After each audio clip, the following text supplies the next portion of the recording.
ជាប់ឈ្មោះជាសត្វដ៏សាហាវជាសត្វដ៏គួរឲ្យខ្ពើមនិងខ្លាចរអាជាងគេបំផុតនៅលើផែនដីនេះគឺជាសត្វបុរាណដែលមានអាយុកាលរាប់លានឆ្នាំណាស់មកហើយវាគឺជានាគកូម៉ូដូជាសត្វដែលមានជើង4ពូកែនៅក្នុងការប្រមាញ់មើលទៅវាមិនមានធ្មេញមុតស្រួចដូចជាសត្វក្រពើនោះទេធ្មេញរបស់វាទូចៗក៏ប៉ុន្តែមានឥទ្ធិពលដ៏សាហាវក្នុងការធ្វើឲ្យចំណី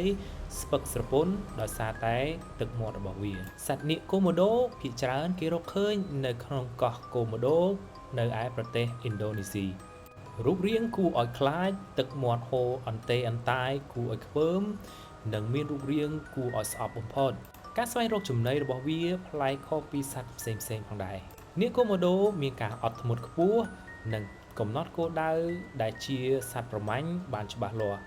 ទោះបីរូបរាងរបស់វាគួរឲ្យស្អប់ខ្ពើមយ៉ាងណាក៏ដោយក៏នាគកូម៉ូដូនៅតែទទួលបានការការពារនិងអភិរក្សពីសំណាក់ពិភពលោកដោយសារតែវាជាសត្វដ៏កម្រមួយប្រភេទនៅលើផែនដីការដំណើរចិញ្ចឹមជីវិតរបស់ពួកវាគឺពួកវាចូលចិត្តស្វែងរកចំណីអាហារនៅតាមមាត់ទឹក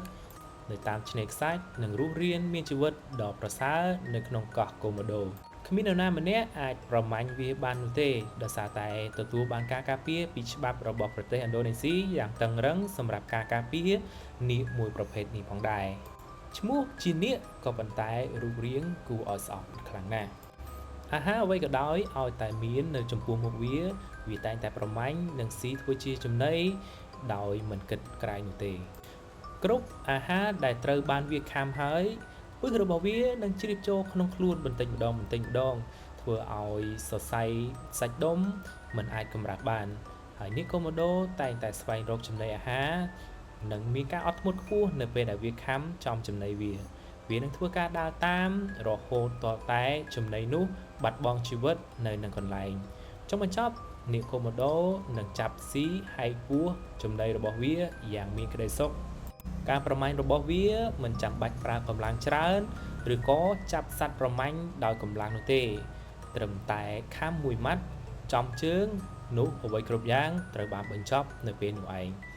ទោះបីចំណីនោះមានទំហំធំជាងខ្លួនរបស់វារាប់រយដងក៏ដោយក៏សត្វនាគកូម៉ូដូនៅតែចាប់ចំណីធ្វើជាអាហារបានយ៉ាងងាយស្រួលផងដែរ